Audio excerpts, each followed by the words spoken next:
ஹல்லேலூயா. உற்சாகமா இருக்கீங்களா? ஆமென். ஆண்டவருடைய வார்த்தைகளை கேட்கும்படி ஆவியானவர் கொடுத்த இந்த நல்ல நேரத்துக்காக ஆண்டவருக்கு நான் நன்றி சொல்லுகிறேன். மீண்டும் இன்னைக்கு நம்ம பார்க்குற தலைப்பு வகுப்பில் ஜெபம்ங்கிற தலைப்பில் என்ன செய்வோம்? தியானம் பண்ணுவோம். ஹல்லேலூயா. ஜெபங்க உடனே ஒரு சோர்வு வருதோ?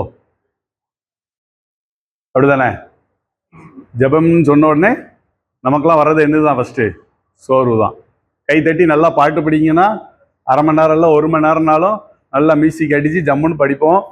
ஆனால் ஜெபிக்கணும், நமக்காண்டி ஜெபிப்போம், நம்ம குடும்பங்களுக்காக ஜெபிப்போம், தேசத்துக்காக ஜெபிப்போம் அப்படின்னா நமக்குள்ளே என்ன வந்துடும்? ஒரு சோர்வு வந்துடும். அப்போது சத்துரு ஜெபத்தை தடை பண்ணுவதற்கு எவ்வளோ தந்திரமாக செயல்பட முடியுமோ அவன் முழு பலத்தோடு அதில் தடை பண்ண செயல்படுறாங்கிறத ஆவிக்குரியலை நாம் புரிந்து கொண்டால் ஜெபத்தின் வல்லமைகளை நம்ம கற்றுக்கொள்ள ஏதுவாக இருக்கும். அதுக்கு இந்த வகுப்பு ஒரு படிகளுக்கெல்லாம் இருக்கும் என்று நான் கருத்துக்குள்ளே விசுவாசிக்கிறேன். ஜெபம் என்பது பல வகைப்படும். ஜெபத்தின் வகைகள் நிறையா இருக்குது, சரிங்களா? எப்பவும் எதை சொல்லி ஜெபிக்கணும்னு இருக்குது. ஆமென். இப்போ உதாரணத்துக்கு சொல்றேனே, இஸ்ரேல் தேசத்துக்கும் ஈரானுக்கும் இப்போ சண்டை வந்துருச்சு. கடைசி கால யுத்தத்தை நோக்கி பூமி நகர்ந்து கொண்டு இருக்கிறது. இப்போ நம்ம ஜெபிக்க வேண்டியது எதற்காக ஜெபிக்கணும்? சொல்லுங்க, டீச்சர் சொல்லுங்க. யார் சமாதானத்துக்கு ஜெபிக்கணும்? 2 நாட்டுக்கு சமாதானம். சரி, வேதம் சொல்லுது இஸ்ரவேலின் சமாதானத்துக்காக வேண்டிக் கொள்ளுங்க. இந்த நேரம் போயிட்டு நம்ம குடும்பத்துக்கும் நமக்கும் பிள்ளைகளுக்கு படிப்புக்கும் என்ன, ஏன்னா நம்மளுக்கு வேதத்தின்படி இது ஒரு கடைசி கால யுத்தமா இருக்கிறபடினால நம்ம அதற்கு முக்கியத்துவம் கொடுத்து அதன் காரியங்களுக்கு நம்ம குடும்பத்தை ஆயத்தப்படுத்துற ஜெபமா இருந்தால் நலமா இருக்கும். ஒரு ஆமென் சொல்லுங்களேன். சொல்லுவாங்க, இடம் பொருள் பார்த்து பேசுங்கப்பா அப்படின்னு நம்ம பெரியவங்கலாம் சொல்லுவாங்க. அப்போ ஜெபிக்கிறதுலையும் இயேசு கிறிஸ்துவும் அதை தான் கற்றுக் கொடுத்தாரு. எப்போ எப்படி ஜெபிக்கணும், என்ன கெத்செமனே ஜெபம்னு ஒன்று இருக்குது. நம்ம அதை போன வாரங்களில் பார்த்தோம், ஒரு அருமையான செய்தி மூலமாக கேட்டோம். இப்படி ஜெபத்தில் பல வகைகள் படும். அதில் முதலாவது ஒரு ஜெபத்தை குறித்து நம்ம பார்ப்போம். தாவீதின் எல்லாரோட ஜெபம் ஏதோ தனியாக கெட்டிங் எழுதுமா? இல்லை, நான் சொல்ல எழுதி போடுறேன். சரி, முதலாவது யாரா வாசிங்களேன். 2 சாமுவேல் 17:14.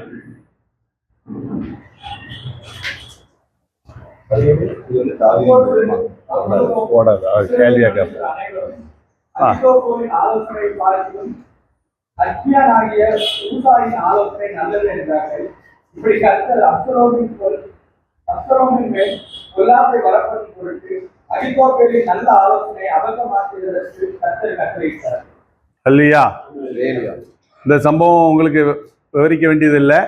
அகித்தோப்பேல் நல்ல ஒரு ஆலோசனை கொடுக்கிறார், அதை அபத்தமாய் போகும்படி கர்த்தர் கட்டளையிட்டார். இதுக்கு காரணம் யாராவது சொல்ல முடியுமா? இதில் இந்த அபத்தமாய் போகும்படி கர்த்தர் கட்டளையிட காரணம் என்னன்னு யாருக்கா தெரியுமா? தாவீதை தப்பு வைக்கும்படியாக. அண்ணா சரியா தான் சொல்லியிருக்காங்க. அதுக்கு ஒரு விஷயம் அங்கே நடந்துச்சு, அது ஏதாவது தெரியுமா? இப்போ நம்ம தலைப்பு கொடுத்தோம், அதை வச்சு நீங்க சொல்லலாம். ஆமென். பார்த்தீங்கன்னா 2 சாமுவேல் 15:31 படிங்க. இந்த நல்ல ஆலோசனை எப்படி அபத்தமாய் போயிட்டுன்னு பார்த்தீங்கன்னா படிங்க.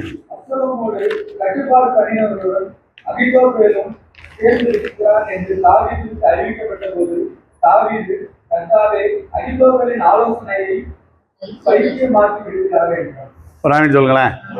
தாவீது எப்போ ஆவியானவரை பெற்றுக்கொண்டாரோ, சவுல் இடத்திலிருந்து ஆவியானவர் விலகின உடனே தாவீதோடு ஆவியானவர் இருந்தாருன்னு நீங்க பார்க்கலாம்.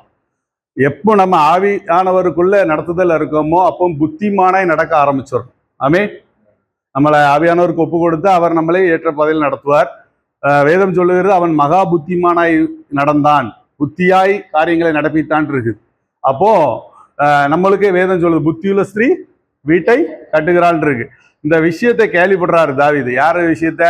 அகித்தோப்பேலுங்கிற ஒருவனோட அப்சலோம்கிட்ட சேர்ந்துட்டான்னு கேள்விப்பட்ட உடனே அங்க உடனே ஜெபிக்கிறார் அந்த காரியத்துக்காக. ஏன்னா அந்த காரியத்துடைய விளைவு அவருக்கு நல்லாவே தெரியும் தாவீதுக்கு. ஏன்னா அவன் நல்ல ஆலோசனை கொடுப்பவன், ஏன்னா அவன் ஆலோசனை இவருக்கு தேவ வாக்கு போல இருந்தது என்பதும் அவருக்கு தெரியும். உடனே கருத்தாய். அப்போ ஏனோ தானமா ஜெபிச்சு ஒரு பிரயோஜனமும் இல்லை. இந்த இடத்துல வந்துட்டு ஆண்டவரை என் பிரயாணத்தை என் பாடுகள் எல்லாம் பாருங்க, நான் வெறுங்காலில் போறேன் அப்படின்னு அவர் ஜெபிக்கல.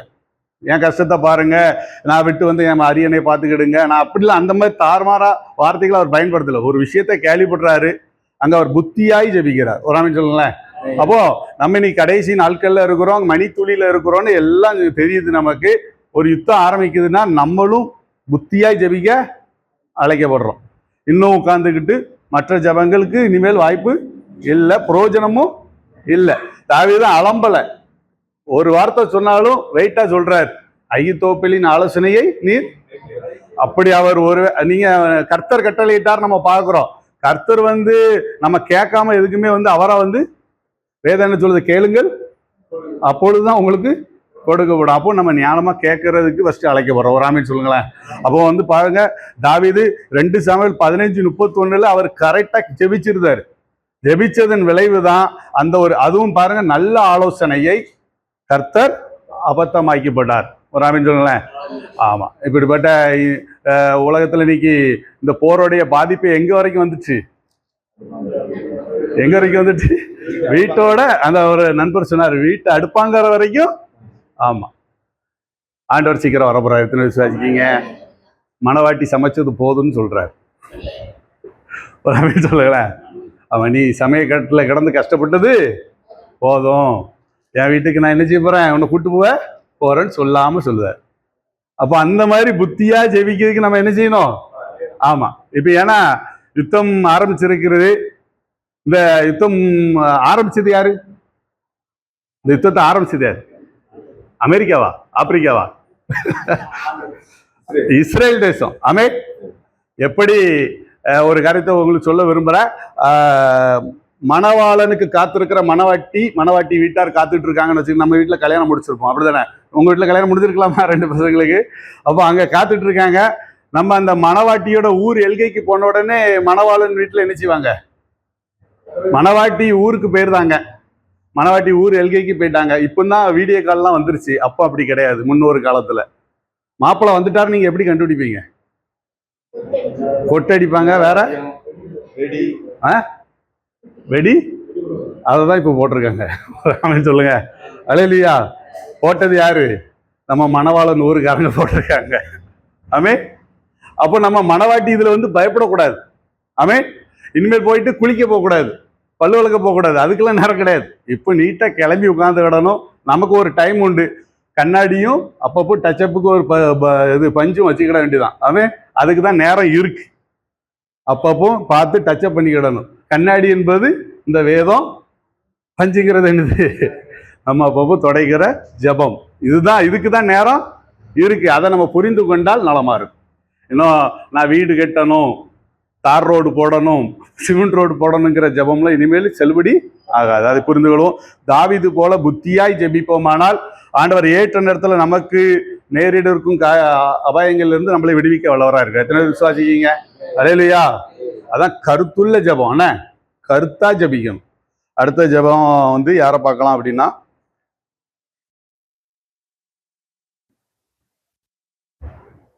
அடுத்த ஒரு கேள்வி பதில் சொன்னீங்கன்னா நல்லா இருக்கும். பரிசுலாம் ஆயிட்டு வந்துருக்கு.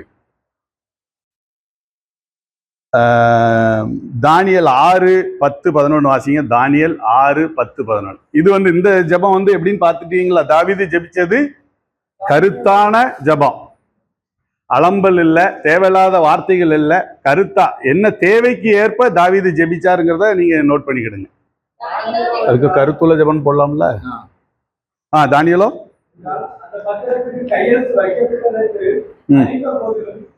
வீட்டுக்குள்ளே போய் தன் மேலறையிலே எருசலேமுக்கு நேராக பலகணிகள் திறந்திருக்க அங்கே தான் முன் செய்து வந்தபடியே தினம் 3 வேளையும் தன் தேவனுக்கு முன்பாக முழங்கால் ஜெபம் பண்ணி. அல்லேலூயா. தானியல் ஜெபம் கொஞ்சம் வித்தியாசமா இருக்குது. இவர் முழங்கால் போட்ட மாதிரியோ, இப்ப தாவீதை பார்த்தோம், அவர் எங்கேயாவது முழங்கால் போட்ட மாதிரி சொல்லப்பட்டிருக்கா? இல்ல. போற போக்கில் என்ன செய்தார்? அழுதுகிட்டே டக்குன்னு அதை ஞாபகப்படுத்தி ஜெபிச்சுட்டு போயிட்டே இருக்கார். எங்கேயும் எருசலேமுக்கு நேரா திரும்பினாரா? இல்ல. ஆனா இவருடைய ஜெபம் எப்படி இருக்குது? எருசலேமுக்கு நேராய் 3 வேளை ஜெபிக்கிறார். இந்த ஜெபம் கொஞ்சம் வித்தியாசப்படுது. இதற்கு காரணம் என்ன? யாராவது சொன்னீங்கன்னா பரிசு இருக்கு. இவர் ஏன் எருசலேமுக்கு நேரா ஜெபித்தார்? ஏன் ஆண்டவர் வந்து அப்படி ஜெபிச்சாதான் விடுதலை பண்ணுவாரா? ஏய் சும்மாரு. சரி, அடிமைத்தனத்தில் ஒட்டுப்பட்டிருக்கார். ரைட். சரி, கையெழுத்து வச்சிட்டாங்க. ரைட். செல்லாது. செல்லாது. சொல்லுங்க யாராவது ஏதாவது. அதாவது பழைய ஏற்பாட்டில் உள்ள பரிசுத்தவான்கள் செய்கிற ஒவ்வொரு அசைவிலையும் ஒவ்வொரு விஷயம் இருக்கும், கண்டிப்பா இருக்கும். நம்ம வந்து அதை சும்மா நார்மலா கடந்து போனால் அதில் உள்ள ரகசியங்களை நம்ம கத்துக்கிடவே முடியாது. அப்ப ஆவியானவங்க ஏதோ ஒன்று சொல்ல வரார். இவர் ஏன் தானியேல் எருசலேமுக்கு நேரா ஜெபிக்கணும் பலகணிகளை திறந்து அப்படின்னா அதுக்கு ஒரு காரணம் இருக்கு.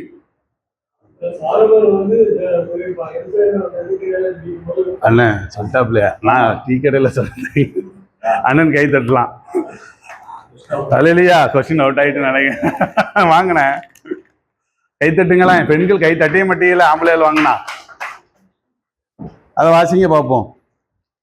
அதாவது 2 நாளாகமம் 6:36 இருந்து 38 பின்பகுதி வரைக்கும் வாசிங்க, தெரிஞ்சிடும்.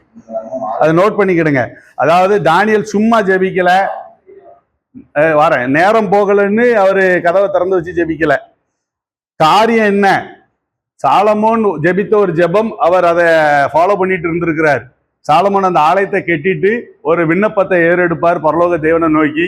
அப்போ ஆலயத்தை கர்த்தருடைய மகிமை நிரப்பிற்று அப்படின்னு பார்க்கும். அதை அவர் ஜெபித்த விண்ணப்பம் எல்லாத்தையும் ஆண்டவர் வந்து என்ன செய்தாரு? அங்கீகரித்தார் அப்படின்னு பார்க்குறோம். இந்த காரியத்தை தானியேல் என்ன செஞ்சாரு? ஞாபகம் வச்சிருந்தார். நம்ம நேற்று கொடுத்த ஜெப குறிப்போ அல்லது நேற்று சொல்லி கொடுத்ததே மறந்துருந்தோம் சிலரும். அப்படி இல்லை, நம் முன்னோர்கள் சொல்லி கொடுத்த சில ஜெபங்களை நம்ம என்ன செய்ய வேண்டியது இருக்கு? கடைபிடிக்க வேண்டியிருக்கு. ஏன்னா இன்னைக்கு பொல்லாத காலத்துக்குள்ள இருக்கோங்கிறத ஒருபோதும் மறந்துடாதீங்க. உபவாச ஜபம், முன்னிரவு ஜபம், என்ன முழு இரவு ஜபம், இப்படிப்பட்ட ஜபங்களை நம்ம முன்னோர்கள் சொல்லி தந்தாங்க. நம்ம எதையுமே ஃபாலோ பண்றது இல்லை. சமீபத்தில் ஒரு காணொலியில் பார்த்தேன், ஜபத்தை விட டான்ஸ் ஆடினீங்கன்னா உங்களுக்கு வல்லமை பெருகும்னு நம்ம கிறிஸ்தவ சகோதரர்கள் சொல்றாங்க. அந்த அளவுக்கு ஜபத்தை இழிவுபடுத்துற அளவுக்கு என்ன ஆயிடுச்சு? ஒரு காரியம் பெருகிட்டு வருது. அதற்கு நம்ம இடம் கொடுத்துட்டோம். நம்மளை திருப்திப்படுத்துறதுக்காண்டி அவங்க வார்த்தைகளை பயன்படுத்த நிலைமைக்கு போயிருந்தோம். அப்படி அல்ல.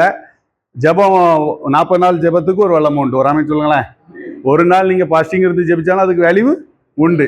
இங்க பாத்தீங்கன்னா இந்த ஜபம் எதற்காக ஜபிக்கிற 2 நாளாக வாசிங்க.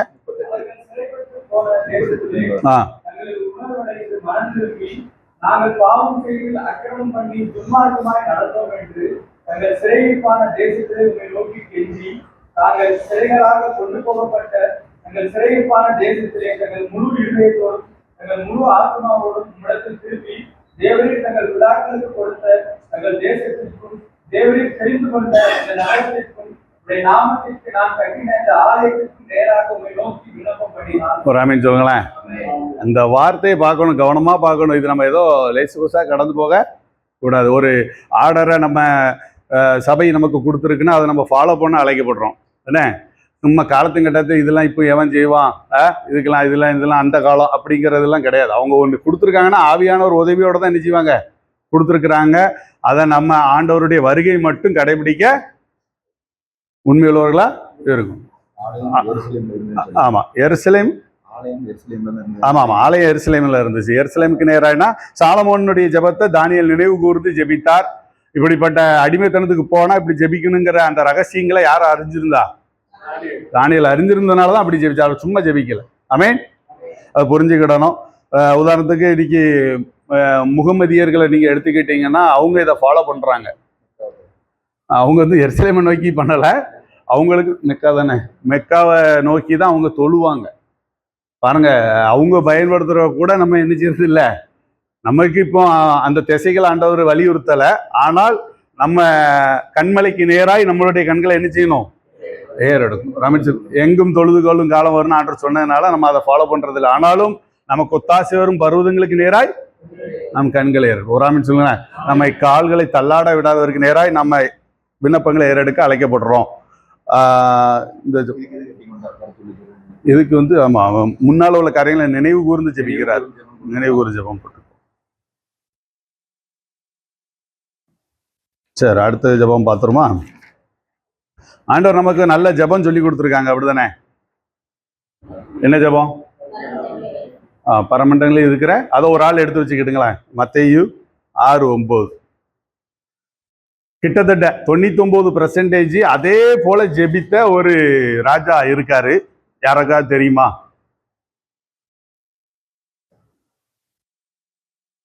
பரமண்டலம் இருக்க ஜெபம் ஆர்டர் படியே அப்படித்தானே நம்ம பார்த்தோம்ல. இல்ல, ஒரு ராஜா, அவர் யூத ராஜா, அப்படித்தானே? யூத ராஜா. இல்ல இல்ல, சரி. அந்த ஆர்டர் படியே ஆண்டவர் எப்படி ஒரு ஆர்டர் சொல்லி கொடுத்தாங்களோ அந்த ஆர்டர் படியே ஜெபிச்சிருக்க ஒரு ராஜா இருக்கார். நீங்க ஒரு ஆள் வந்து மத்தேயு 6:9 எடுத்து வச்சுக்கிடுங்க. இன்னொரு நபர்கள் வந்து 2 நாளாகமம் 20:1 எடுத்து வச்சுக்கிடுங்க. யோசபாத் 2 நாளாகமம்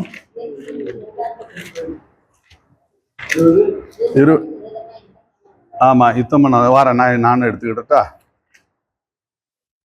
2 நாளாகமம் தானே. 2 நாளாகமம் 20:1.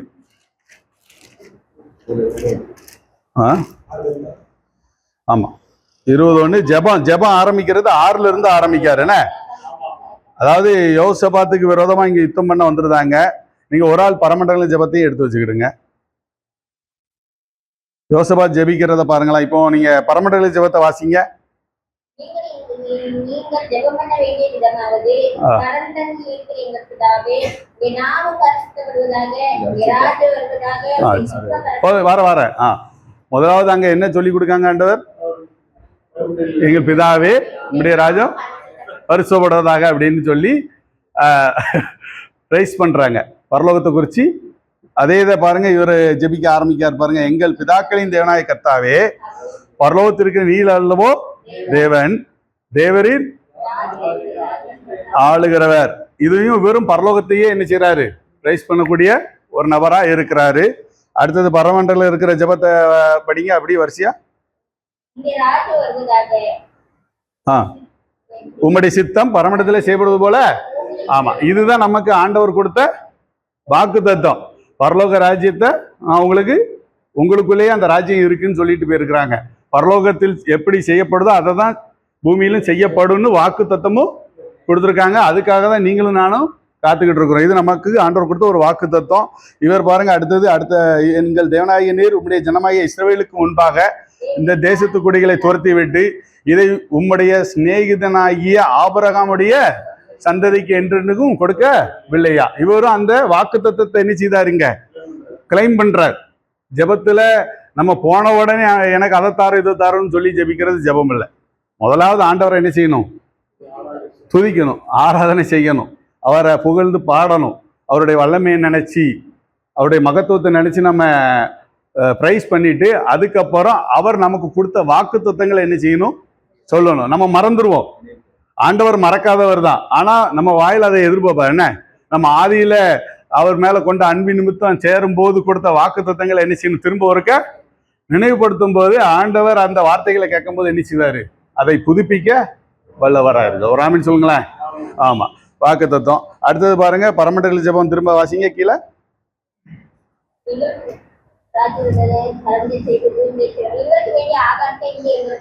தாரும்.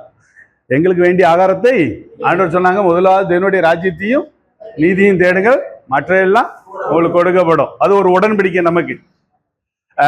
காகத்தை பாரு, நீ எதுக்கெல்லாம் வந்து என்ன செஞ்சிடாத, ஒரு நாளும் கவலைப்பற்றாத, நான் உனக்கு இருக்கேன் அப்படின்னு ஒரு உடன்படிக்கை தரேன். நீ முதலாவது என்னுடைய ராஜ்யத்தை தேடுவேனா, இதெல்லாம் நான் உனக்கு என்ன செஞ்சிருவேன்? தந்துருவேன்னு சொல்றாரு. அதே தான் இங்க இவரும் செய்யறாரு. வாசிங்க இத.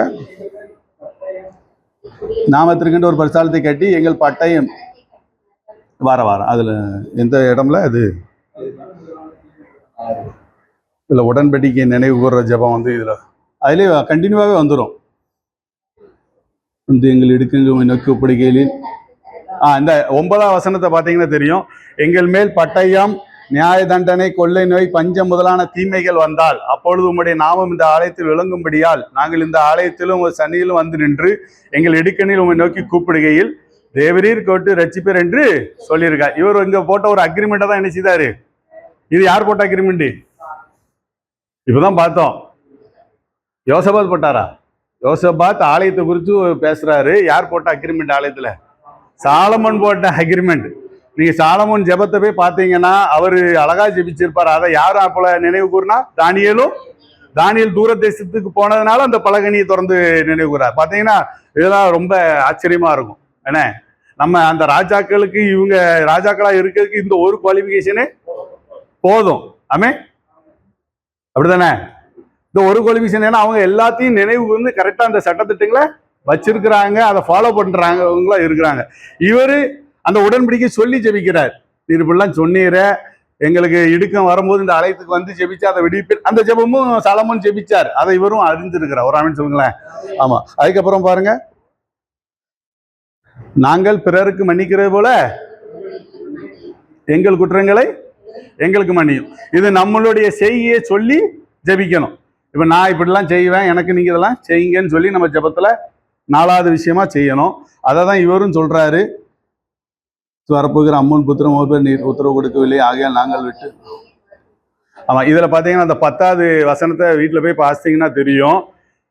இவங்க எகிப்து தேசத்துலேருந்து வருகிற போது நாங்க அம்மோன் புத்திரரை மோவா புத்திரரை நாங்க டிஸ்டர்பே பண்ணல, ஆனா இவனு எங்களுக்கு என்ன செய்யறான், கேடு பண்றானே அப்படிங்கிற ஒரு ஜெபத்தை அவர் அங்க ஏறெடுத்திருப்பார். அதாவது நீங்க அவங்கள தொடக்கூடாதுட்டீங்களா ஆண்டவரே, நாங்க தொடாம வந்தோமே. அவர் செஞ்சதை சொல்றாங்க, இஸ்ரவேல் ஜனங்கள் செஞ்சதை இங்கேயும் அப்படிதான். நாங்கள் எங்கள் குற்றங்களை பிறகு மன்னிக்கிறது போல எங்களுக்கு நீர் மன்னிச்சிடுறோம் தானே ஜபம், ஆண்டவருடைய ஜபம் அதுதான். அப்ப இவங்க அங்க அம்மோன் புத்திர மோவா புத்திர தொடாம வந்திருக்காங்களே, இவன் எதுக்கு நம்மள தொட வாரான் அப்படிங்கிற ஒரு ஜபத்தை இவர் எடுக்கார். 5வது பாயிண்ட், நாங்கள் எங்கள் குற்றம் ரட்சித்துக்கொள். அதாவது எங்களை உபத்திரத்துக்கு கொடுத்துறாங்க, உங்க நீதியின்படி எங்களை என்ன செய்யுங்க, ரட்சித்துக் கொள்ளும் அப்படிங்கிற ஜபத்தை ஆண்டவர் சொல்லி கொடுத்துருக்காங்க. இவரும் பாருங்க, சரி கட்டி தேவரீர் எங்களை சுதந்திரிக்க பண்ண உம்முடைய சுதந்திரத்தை எங்களை துரத்தோட வருகிறார்கள் எங்கள் தேவனே, அவர்கள் இங்கேயும் ஒரு நீதி நியாய தீர்ப்பை குறிச்சு ஒரு ஜபத்தை அவர் என்ன செய்தாரு, மன்றாடுகிறார். கடைசியா ராஜ்யம் வல்லமையும் மகிமையும் சொல்லி ஆண்டவருடைய ஜபத்தை ஆண்டவர் நமக்கு சொல்லி கொடுத்தாங்க. அதே தான் இவரும் சொல்லுவார், கடைசி தாழ்மையா வேண்டிக் கொள்வார், ஆகையால் எங்கள் கண்கள் உம்மை நோக்கி கொண்டு இருக்கிறதே என்றான். ராமன் சொல்லுங்களேன்.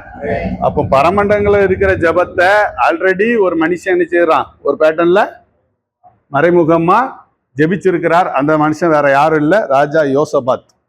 அவர் யூதாவின் ராஜா. அவர் ஜெபிச்ச இடம் 2 நாளாகமும் 20:6-12 வரை.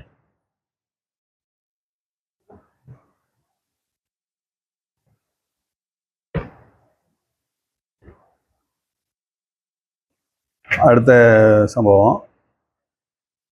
எதற்காக எருசலேமுக்கு நேராக ஜெபி பார்த்தாச்சுலண்ணே. சரிப்பா, அடுத்த ஒரு கேள்விக்கு போவோம்.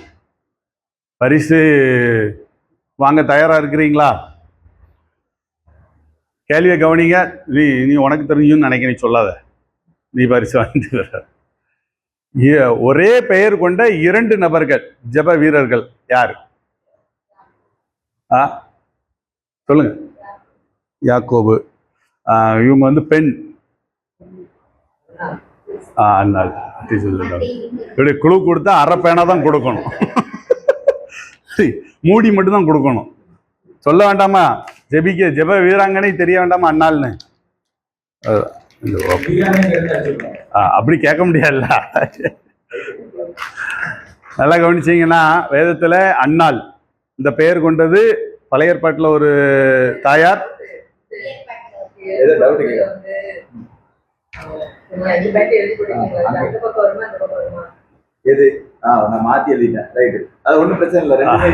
ரெண்டு ஈக்குவல் தானே. ஃபர்ஸ்ட் என்ன செய்யணுங்கிறது, இப்ப நம்ம அவங்க ஜெபிச்ச விட்டுருங்க. ஃபர்ஸ்ட் தேவனை துதிக்கணும், வேற நமக்கு ஆண்டவர் கொடுத்த வாக்கு தத்துவத்தை நினைவு கூறி ஜெபிக்கணும். அது ஒண்ணும் இல்லை, எழுதி போட்டுரு சரிங்களா. இதாவது ஜெபிக்கிற முறைன்னு இருக்கு. போன உடனே எனக்கு சாப்பாடு தாரும், சோறை தாரும், குழம்பு தாருன்னு கேட்கக்கூடாது. முதலாவது போன உடனே ஆண்டவரை துதிக்கணும், மனசு விட்டு துதிக்கணும். ஒரு 1/4 மணி நேரம் துதிக்கிங்கன்னா ஆண்டவரை, இப்ப நம்மளே போறோம், இந்த சாதாரண உலக நடப்புலே பாக்குறோம். என்ன ஒரு காரியத்தை ஒருத்தன் பெற்றுக்கொள்ளணும்னா அவன் என்னெல்லாம் முகஸ்துதி பாட வேண்டியிருக்கு. என்ன மனுஷன் சரீரத்தை மட்டும் அழிக்க வல்லவனையே அப்படி செய்ய வேண்டியிருக்கு. நம்ம ஆண்டவர் எப்படி சரீரத்தையும் சொல்லுங்க. ஆமா, சரீரத்தை அழிக்க வல்லவனையே முகஸ்துதி பாடலாம், சரீரத்தையும் ஆத்மாவையும் நரகத்துல அழிக்க வல்லவர் அவர். ஒரு ஆமீன் சொல்லுங்க. அவர் பெரியவர், யோனாவிலும் பெரியவர், சாலமோனிலும் பெரியவர், தேவாலயத்திலும் பெரியவர். அதனால நம்ம போன உடனே சில கிளைமை வைக்காம அவரை துதிக்கணும். திரும்ப வாக்குத்தத்தம், அவர் நமக்கு சொன்ன வாக்குத்தத்தங்களை நினைவு கூறணும். அடுத்தது அவர் நம்மோடு போட்ட உடன்படிக்கைகளை புதுப்பித்துக் கொள்ள வேண்டும். அதுக்கப்புறம் அவருடைய நீதியை சொல்லி ஜெபிச்சோம்னா ஜெபத்தின் ஆர்டர் இதுதான். இதை நீங்க ஃபாலோ பண்ணா நல்லது. ஆமென். சரி, அடுத்தது இப்ப நம்ம கேட்டுட்டு இருந்தது அன்னாள். அன்னாள் வந்து பழைய ஏற்பாட்டுல உங்களுக்கு தெரியும். அன்னாளின் ஜெபத்துக்கும் நம்ம ஜெபிக்கிற ஜெபத்துக்கும் ஒரு வித்தியாசம் இருக்கு. அது யாராவது சொல்ல முடியுமா? துக்க முகமா இருக்கல, வேற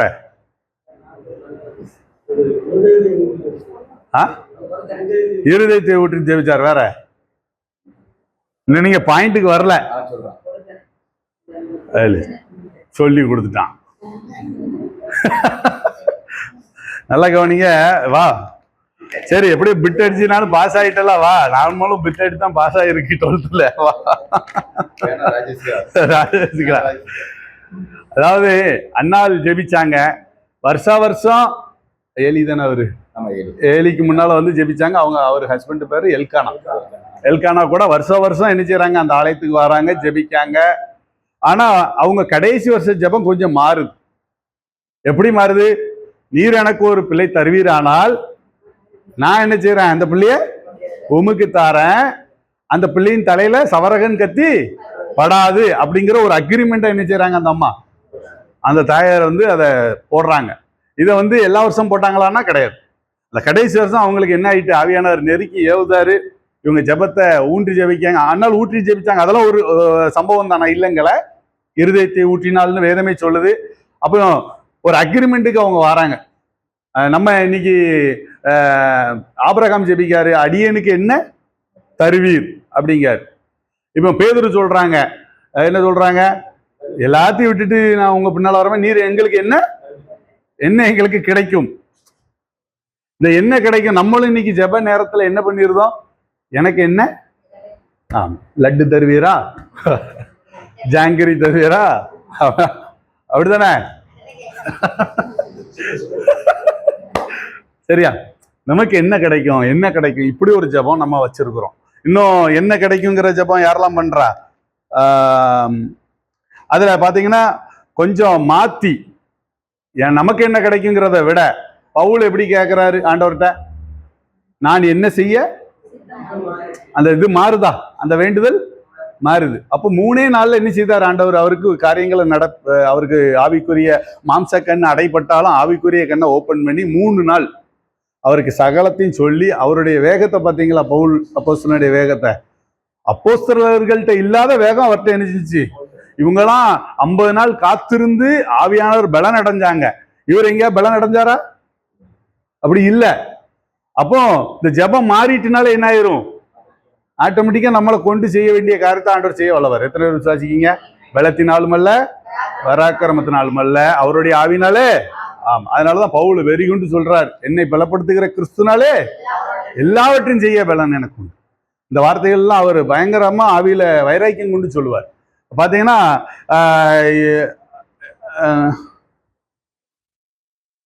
நான் என்ன செய்ய சித்தமா இருக்கு, அப்போஸ்தலர் 9:6, அது யாரு சொல்ற பாரு. ஆமா, அப்போஸ்தலர் 9:6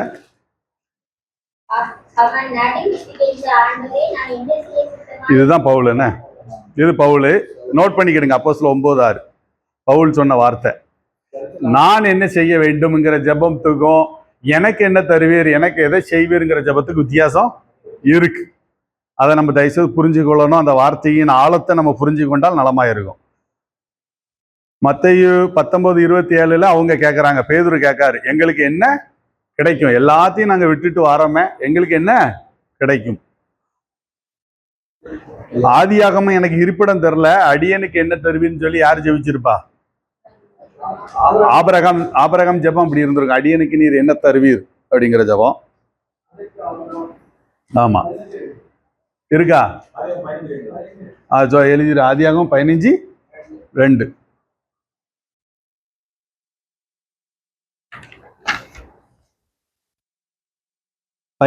தானே. அப்போஸ்தலர் 2:37 வாசிங்க யாராவது.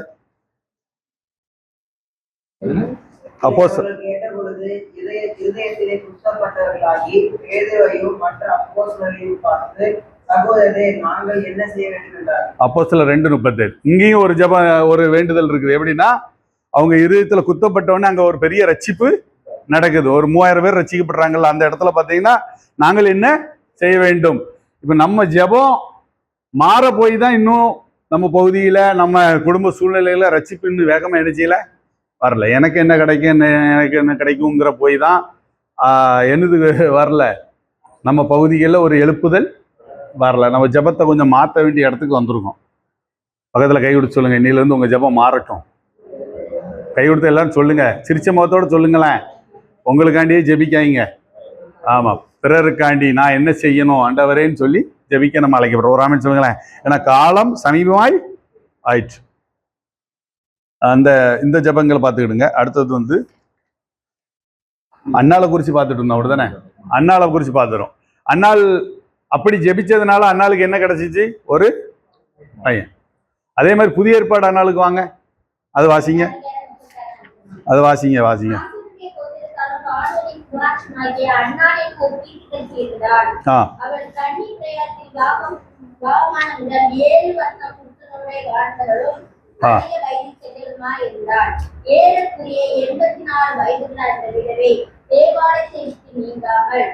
இரவும் பகலும் உபவாசம் பண்ணி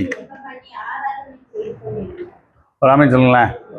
சரி, இங்க இந்த அன்னாள் ஜெபிச்சு ஒரு குழந்தைய தான் பார்க்காங்க, கேட்டாங்க, கிடைச்சிச்சு, பார்த்தாங்க, அதை ஆண்டவருக்கு கொடுத்துட்டாங்க. இந்த குழந்தை வேற யாரும் இல்லை, சாமுவேலுங்கிற மிகப்பெரிய தீர்க்கதரிசி, சமஸ்த இஸ்ரவேலையும் நியாயம் விசாரித்த ஒரு தீர்க்கதரிசியை பார்க்கறாங்க இந்த அன்னாள் அம்மா. பழைய ஏற்பாட்டு அன்னாள். புதிய ஏற்பாட்டு அன்னாள் ஒரு நபரை பார்க்காங்க. அது யாரு? ஏசு கிறிஸ்து. ஒரு ஆமீன் சொல்லுங்களேன். அதுவும் குழந்தையா தான் பார்க்கறாங்க இல்லையா? ஆமீன். ஆனா உலக ரட்சகர். ஒரு ஆமீன் சொல்லுங்களேன். ஏன்னா இந்த அம்மா இரவும் பகலும் ஆலயத்தை விட்டு நீங்கவே இல்லை. இந்த அண்ணாலாவது ஆலயத்துக்கு வருவாங்க, ஜெபிப்பாங்க, போயிருவாங்க, வீட்டில் போய் இருந்துக்கிடுவாங்க கணவனோட. இந்த அம்மாவுக்கு அந்த வாய்ப்பே இல்லை. வெறும் 7 வருஷம்தான் கணவனோட வாழ்ந்திருக்காங்க. அதனால அதிக நேரம் ஜெபிச்சிருக்கிறாங்க. அப்போ ஒரு குழந்தைய அவங்களுக்கு பார்க்கும்படி ஆண்டவர் அனுகிரகம் பண்ணுதார். அது வேற யாரும் இல்லை, நம்ம ஆண்டவராய் இயேசு கிறிஸ்து. ஒரு ஆமீன் சொல்லுங்களேன். உலக ரட்சகர். என்ன, இங்கேயாவது சமஸ்த இஸ்ரவேலை ரட்சிக்கக்கூடிய ஒரு நியாயாதிபதி, அங்க அப்படி இல்லை. உலகத்தையே நியாயம் விசாரிக்கக்கூடிய ஒரு நியாயாதிபதி. 2 ஈக்குவலா இருக்கா? ஒரு ஆமீன் சொல்லுங்களேன். அல்லேலூயா. பழைய ஏற்பாட்டுக்கு புதிய ஏற்பாட்டிலையும் ஆண்டவர் இந்த மாதிரி லிங்குகளை நிறைய வச்சிருப்பாங்க. உதாரணத்துக்கு இன்னொன்று உங்களுக்கு பலப்படுத்தும்படியா சொல்றேன். இதை பாருங்க, இந்த நபரை தானியேல் 9:23 வாசிங்க.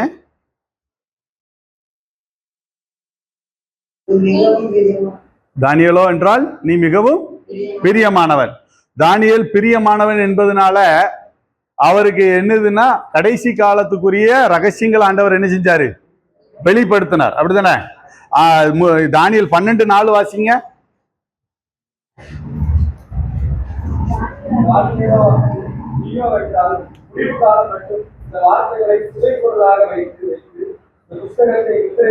முத்திரை போடு. இந்த வார்த்தையை நோட் பண்ணிக்கிடுங்க.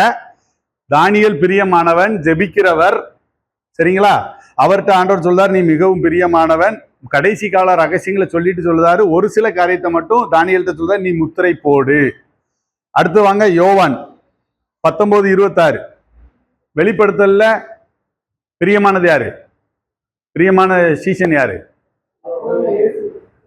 யோவான் 19:26 சொல்லப்பட்டிருக்கான் பிரியமான சீசன். அதனாலதான் அவருக்கு என்ன செஞ்சாரு? வெளிப்படுத்தல் விசேஷத்தை சொல்லி கொடுத்தாரு. அங்க ஆண்டவர் சொல்றாரு 22:10 வாசிங்க. வெளிப்படுத்தல் 22:10. அங்க ஒரு பிரியமானவன்ட்ட முத்திரை, ஒரு ஆமீன் சொல்லுங்களேன். அல்லேலூயா. அங்க ஒரு பிரியமானவன்ட்ட முத்திரை போடுனாரு. அந்த முத்திரை போட வேண்டாம்னு சொல்லுதும் யார்கிட்ட தான் சொல்லுதாரு ஆண்டவர்? சொல்லுங்க, யோவான் தான். யார் அது? பிரியமான சீசன். அவர் நேற்றும் இன்றும் என்றும் மாறாதவர்ங்கிறதுக்கு இது ஒன்றே நமக்கு போதுமான ஒரு சாட்சி. ஒரு ஆமீன் சொல்லுங்களேன். ஆமா, நீங்க ஜெபிக்கிறவங்களா இருந்தா பழைய ஏற்பாட்டு பரிசுத்தவான்கள் மாதிரி ஜெபிச்சா அவங்க பெற்ற நன்மையை நம்ம பெற நம்மளால முடியும். ஒரு ஆமீன் சொல்லுங்களேன். அல்லேலூயா. ஆமா, அது அவர், ஏன்னா அவருடைய வல்லமையில் ஒருபோதும் குறைந்து போவதில்லை. யோசேப்பு போல பரிசுத்தத்துல உறுதியா இருந்தா அதுக்கேற்ற உயர்வு ஆண்டவர் தரதான் நிச்சயம் முடியும். ஆமென். அவர் மாறாதவர், அவர் என்றென்றும் மாறாதவர். ஒரு ஆமீன் சொல்லுங்களேன். சரி, அதுக்கு அடையாளம் கட்டுறதுக்காக தான் இதை எடுத்தேன். கிதியோனுடைய ஜெபத்தை பார்ப்போமா? கிதியோன், நியாயாதிபதிகள்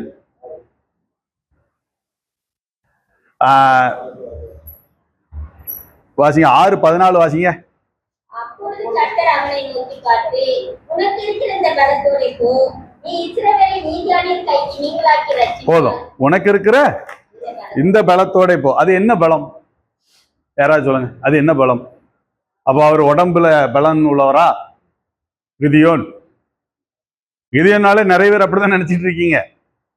அது என்ன பலன் யாருக்காவது தெரியுமா? உனக்கு இருக்கிற இந்த பலத்தோடு போ அப்படின்னு ஆண்டவர் சொல்றாங்க. அது என்ன பலன்கிறது கேள்வி. யாராவது தெரிஞ்ச சொல்லுங்க. இப்ப நம்ம விடிய விடிய நம்ம ஒரு காரியத்தை பார்த்துட்டு இருக்கோம். என்ன காரியம்? அதை வச்சே நீங்க என்ன செய்யலாம்? ஆமா, விசுவாசம் இருக்கவே தான் விட்டு போனா இல்ல. இப்ப நம்ம தலைப்பு ஒண்ணு பார்த்துட்டு இருக்கோம், அதை தான் சொல்ல வரங்க கூட கண்டுபிடிச்சு சொல்ல மாட்டேங்கீங்களே. ஆவிக்குரியன் எல்லாவற்றையும் நிதானித்து அறிகிறேன். எங்க அது எங்க நிதானிக்கிய? ஒன்னும் நிதானமே கிடையாது. சும்மா ஆண் உட்கார்ந்துருந்தா நான் என்ன செய்ய? ஒரு ஆமீன் சொல்லுங்களேன். நம்ம ஜெபம்ங்கிற தலைப்புல தான் பார்த்துட்டு இருக்கோம். அப்ப கிதியோனுக்கு வாரம்னா அப்ப நீங்க ஒரு சும்மாவாது ஜெபம்னு சொல்ல வேண்டியதுதானே? நீ கிதியோன் ஜெபம்னு எழுதிப்பட்ட அதான் இல்ல, அவர் அந்த வார்த்தையை பயன்படுத்துற இடத்த பாருங்க. விசுவாசம் இருக்க போய் தான் ஆண்டவர் போறாருன்னு. இப்ப பாருங்க, நியாயாதிபதிகள் நான் எடுத்துக்கிடுறேன் ஃபர்ஸ்ட். வரவா 6 தானே? நல்லா கவனிங்க. 12 இருந்து அவர் வராரு. கர்த்தருடைய தூதனானவர், பராக்கிரமசாலியே கர்த்தரோடு கூட இருக்கிறார் என்றார். பராக்கிரமசாலியே என்றாரு. அப்பொழுது கிதியோன் அவரை நோக்கி, என் ஆண்டவனே, கர்த்தர் எங்களோட இருந்தால். இங்க என்ன ஜெபிச்சிருக்கணும் நியாயத்துக்கு? ஆண்டவர் என்ன சொல்றாரு? பராக்கிரமசாலியே கர்த்தர் உங்களோடு இருக்கிறார். அப்படி சொன்னாரா? அப்படி சொன்னாரா? உன்னோட இருக்கிறார் என்றாருன்னு போட்டிருக்கு. கிதியோன் எப்படி ஜெபிக்காரு? கிதியோன் இருந்த பலன் எதுன்னு பாருங்க. எங்களோடு இருந்தால் எங்களுக்கு இது இவையெல்லாம் நேரிடுவானேன்னு எல்லாரும் என்ன செய்தாரு? சேர்த்துக்கிடுறாரு ஜெபத்துல. கிதியோனுடைய ஜெபம் அனைவரையும் இணைத்து ஜெபிக்கிற ஒரு பலன். ஆண்டவர் அதனாலதான் அந்த வார்த்தையை சொல்ல, உனக்கு இருக்கிற இந்த பிறருக்காண்டி வேண்டக்கூடிய இந்த பலம் இருக்குல்ல, இது போதும். ஒரு ஆமீன் சொல்லுங்களேன். ரட்சிக்கிறது நான் அல்லவா அப்படின்னு ஆண்டவர் என்ன செய்யறாரு? இன்னைக்கு நம்ம ஜெபம் எப்படி இருக்கு அப்படிங்கிறத பார்க்கணும். நம்ம குடும்பம் நம்ம காரியங்களுக்கே ஜெபிச்சுக்கிட்டு இருந்தா நம்மை கொண்டு ஆண்டவர் ஒரு பெரிய ரட்சிப்பை கொடுக்கவே முடியாது. இந்த நீங்க தயவுசெய்து 11 இருந்து நியாயாதிபதிகள் 6:11 இருந்து 16 வரைக்குமே இஞ்சி பெஞ்சா வாசிங்கன்னா தெரியும். கிதியோன்ட்ட இருந்த பலம் ஜெபமா, அந்த ஜெபம் தான். அந்த ஜெபம் எப்படிப்பட்ட ஜெபம் அப்படின்னா, அனைவரையும் இணைச்சு எல்லோருக்காகவும் வேண்டக்கூடிய ஒரு வார்த்தைகளை அவர் பயன்படுத்தி இருப்பாருங்க. என்னை மட்டும் தப்பிக்க வச்சிருங்க ஆண்டவரே இந்த பிரச்சனையில இருந்து, என் குடும்பத்தை மட்டும் என்ன செஞ்சிருங்க. அவர் குடும்பத்தை தப்பிக்க வைக்க அவர் என்ன செஞ்சுட்டு இருந்தார்? ஆல்ரெடி போர் அடிச்சுட்டு தானே இருந்தாரு. உணவுக்காண்டியும் காரியத்துக்காண்டி அவரு எல்லாருக்கும் தெரியாம நைட்டு வந்து என்ன செஞ்சுட்டு இருந்தாரு? அவர் வேலையை பார்த்து எல்லாம் பண்ணிட்டு தான் இருந்தார். ஆனா ஜெபிக்கும் போது அவர் பயன்படுத்துற வார்த்தை இது. அதை நம்மளும் இன்னைக்கு நாள்ல இருந்து என்ன செய்யணும்? பயன்படுத்த அழைக்கப்படுறோம். வேற யார் இருக்கா? கெட்செமனே ஜெபம். அது என்ன காரியத்தை வச்சு பேசுன்னு சொல்லு. ஆமா, ஆண்டவர் அன்னைக்கு ஒரு செய்தி வாயில கேட்டதுதான், பிறர் நமக்காண்டி ஜெபிக்கிறதுக்கும் நாம நமக்காண்டி ஜெபிக்கிறதுக்கும் வித்தியாசம் இருக்கு. அப்போஸ்தலர் நடவடிக்கையில பேதுருக்காக சபையார் வேண்டிக் கொள்ளுறாங்க. சிறைச்சாலை கதவுகள் என்ன செய்து திறக்கப்பட்டு பேதுரு வெளியே வரார். அதே போல அது பவுல் சீலா அவங்களுக்காக ஜெபிக்கிறாங்க துதித்து. என்ன நடந்துச்சு? பூமி அதிர்ந்து சிறைச்சாலை அஸ்திபாரங்களே குலுங்கிட்டு. ஒரு ஆமென் சொல்லலாம். அப்ப நம்ம ஜெபத்துக்கு வெயிட்டு உண்டு.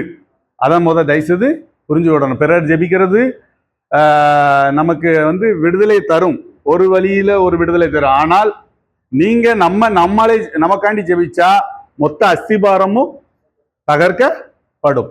அதான் ஆண்டவர் ஒரு 3 பேரை பாடுகளுக்கு போறதுக்கு முன்னால கெட்செமனேக்கு கூட்டு போறாங்க ஏசப்பா.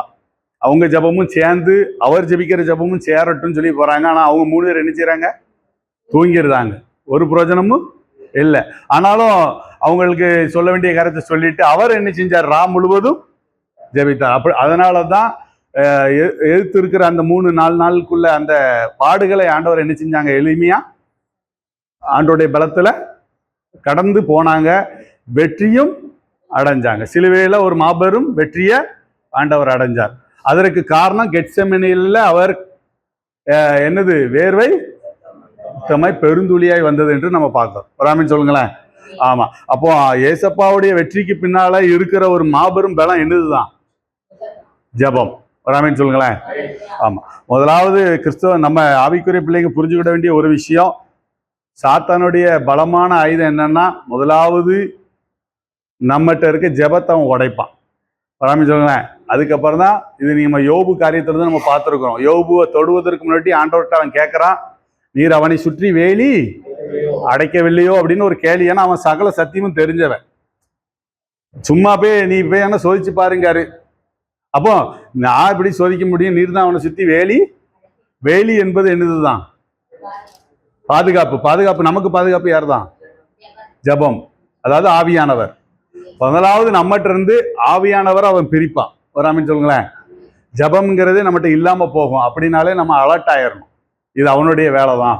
சோர்வு வருது, பிரச்சனை வருது, வீட்டில் அடிக்கடி சண்டையினால நம்ம சோர்ந்து போறோம், அல்லது உடல் பலவீனத்தினால சோர்ந்து போறனாலே இந்த சோர்வுக்கு நம்ம என்ன செய்யக்கூடாது? ஒருபோதும் இடக்கூடாது. எந்த சூழ்நிலையில எப்பேற்பட்ட நேரத்துல நம்ம என்ன செய்யணும்? பவுல் அப்படிதான் சொல்லலாம், மன ரம்மியமா இருக்க கற்றுக்கொண்டேன் எந்த சூழ்நிலையிலும் அப்படிங்காரு. அது மாத்திரம் இல்ல, வேதம் நமக்கு சொல்லுது இடைவிடாமல் ஜெபம் பண்ணுங்கள், விழித்திருங்கள். ராமன் சொல்லுங்களேன். கிரிக்கெட் எத்தனை பேருக்கு பிடிக்கும்?